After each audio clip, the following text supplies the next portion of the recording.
চট্টগ্রাম বিশ্ববিদ্যালয়ের কেন্দ্রীয় ছাত্র সংসদ চাকসু দীর্ঘ ৩৬ বছর ধরে এই প্রতিষ্ঠানটি রয়েছে নির্বাচনহীন। ঢাকা, রাজশাহী এবং জাহাঙ্গীরনগর বিশ্ববিদ্যালয়ে যখন একে একে ছাত্র সংসদ নির্বাচনের তফসিল ঘোষণা হচ্ছে, তখন চাকসু নির্বাচন ঘিরে বিশ্ববিদ্যালয় প্রশাসনের পক্ষ থেকে নেই কোনো দৃশ্যমান উদ্যোগ। ১৯৬৬ সালে প্রতিষ্ঠার পর চট্টগ্রাম বিশ্ববিদ্যালয়ে মাত্র ৬ বার চাকসু নির্বাচন হয়েছে।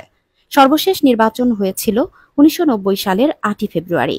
এরপর ছাত্র সংগঠনগুলোর দ্বন্দ্ব ও সহিংসতার কারণে আর কোনো নির্বাচন আয়োজিত হয়নি।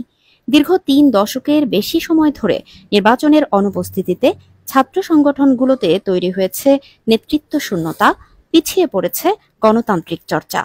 ২০২৪ সালের ছাত্র জনতার অভ্যুত্থানের পর শিক্ষার্থীরা আশাবাদী ছিল নতুন প্রশাসন দ্রুত চাকসু নির্বাচন দেবে, কিন্তু ১ বছরের বেশি সময় পেরিয়ে গেলেও প্রশাসনের পক্ষ থেকে এখনো কোনো রোডম্যাপ প্রকাশ করা হয়নি।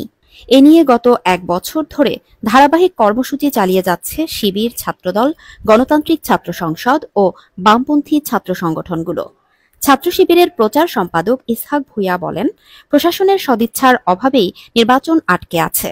গণতান্ত্রিক ছাত্র কাউন্সিলের সভাপতি ধ্রুব বড়ুয়া বলেন, নেতৃত্ব তৈরি না হওয়ায় সংগঠনের ভেতরে অব্যবস্থাপনা তৈরি হয়েছে। বাংলাদেশ গণতান্ত্রিক ছাত্র সংসদের যুগ্ম আহ্বায়ক মাহফুজুর রহমান হুঁশিয়ারি দিয়ে বলেন, সেপ্টেম্বরের মধ্যে নির্বাচনের তফসিল ঘোষণা না করলে আবারও কঠোর কর্মসূচিতে যাবে ছাত্র সমাজ। ছাত্রদলের সাংগঠনিক সম্পাদক সাজ্জাদ হোসেন হৃদয়ের মতে, যেসব শিক্ষক কর্মকর্তা ফ্যাসিবাদের দোসর ছিলেন তাদের দিয়ে সুষ্ঠু নির্বাচন সম্ভব নয়। বিশ্ববিদ্যালয়ের উপাচার্য ড কামাল উদ্দিন অবশ্য জানিয়েছেন, সম্প্রতি চাকসুর গঠনতন্ত্র সংশোধন করা হয়েছে। ডিসেম্বরে গঠিত ৭ সদস্যের নীতিমালা প্রণয়ন কমিটি কাজ করছে। তবে নির্বাচন কবে হবে এ নিয়ে এখনো কোনো সুস্পষ্ট ঘোষণা আসেনি। এদিকে সাধারণ শিক্ষার্থীদের প্রশ্ন, কবে ফিরবে ভোটের অধিকার?